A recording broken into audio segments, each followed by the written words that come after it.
धर्म चाहे कोई भी हो, लेकिन सच यही है कि सभी धर्म अपने अपने तरीके से पारलौकिक ताकतों में भरोसा करते हैं। ईश्वर, अल्लाह, जीसस आदि को तो सभी मानते हैं, लेकिन जिस प्रकार सच्ची और अच्छी ताकतों का घेराव हमारे आसपास है, वैसे ही कुछ बुरी ताकतें भी हर समय हमें नुकसान पहुंचाने की फिराक में रहती हैं और हर धर्म में उन्हें अलग अलग नाम से जाना जाता है। हिंदू धर्म में उन्हें आत्माएं, प्रेत और पिशाच, ईसाई डेविल या स्पिरिट और इस्लाम धर्म में जिन्नों के अस्तित्व को स्वीकार किया गया है। भूत प्रेत और आत्माओं के बारे में तो हम आपको कई बार बता चुके हैं, लेकिन आज हम आपको जिन्नों के विषय में कुछ विशिष्ट जानकारियां प्रदान करने वाले हैं। इस्लाम धर्म को मानने वाले लोग जरूर जिन्नों के विषय में बहुत हद तक जानकारी रखते होंगे, लेकिन कुछ बातें ऐसी हैं जो सभी को जाननी जरूरी है। जैसे 1. जिन शब्द का अर्थ और इनका उद्भव। जिन अरबी भाषा से लिया गया शब्द है, क्योंकि सबसे पहले जिन्नों के होने का एहसास अरबी देशों में ही हुआ था। इस शब्द का अर्थ अंग्रेजी भाषा के ही एंजल्स की अवधारणा से मिलता जुलता है, जिसका अर्थ अलौकिक और ना दिखने वाली ताकत है। कुरान के अनुसार जिन का उद्भव हवाओं में से हुआ है। कह सकते हैं कि जिन नकारात्मक या सकारात्मक ऊपरी हवाओं से संबंधित है। इस्लाम की मान्यताओं के अनुसार मरने के पश्चात इंसान जिन बन जाता है और अपनी किसी इच्छा को पूरी करने के 1000 से 8000 वर्षों बाद दुनिया को छोड़कर चला जाता है।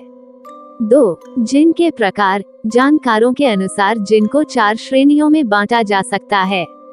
इन चारों ही तरह के जिन खतरनाक तो होते हैं, लेकिन अलग अलग तरीके से वो इंसानी दुनिया को प्रभावित करते हैं। मरीद। जिन की सबसे खतरनाक और ताकतवर प्रजाति है मरीद। आपने कई बार इन्हें किस्सों और कहानियों में सुना होगा। लोकप्रिय कहानी अलादीन का चिराग में भी इसी जिन को शामिल किया गया था। इन्हें समुद्र या फिर खुले पानी में पाया जा सकता है। ये हवा में उड़ते हुए भी देखे जा सकते हैं। इफरित। इंसानी दुनिया जैसे ही इफरित जिन्नों की भी दुनिया होती है, जिसमें महिला और पुरुष दोनों इफरित साथ रहते हैं। ये इंसानों को समझने की ताकत रखते हैं और बहुत ही जल्द इंसानों को अपना दोस्त बना लेते हैं। इफरित अच्छे भी होते हैं और बुरे भी, लेकिन इन पर विश्वास करना घातक सिद्ध हो सकता है। सिला। सिला प्रजाति में सिर्फ महिला जिन ही होती हैं, जो देखने में बेहद आकर्षक और खूबसूरत होती हैं।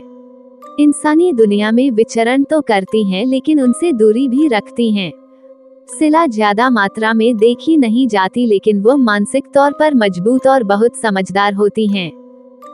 घूल। इंसानी मांस खाने वाली यह प्रजाति बहुत खौफनाक होती हैं।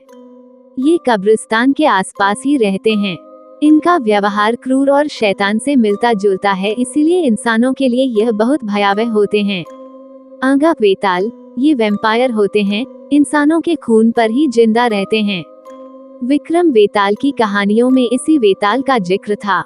ये भविष्य देख सकते हैं और जब चाहे भूतकाल में भी जा सकते हैं। यदि ये कहानी आपको पसंद आई हो तो अपने दोस्तों और अन्य लोगों के साथ शेयर जरूर करिएगा।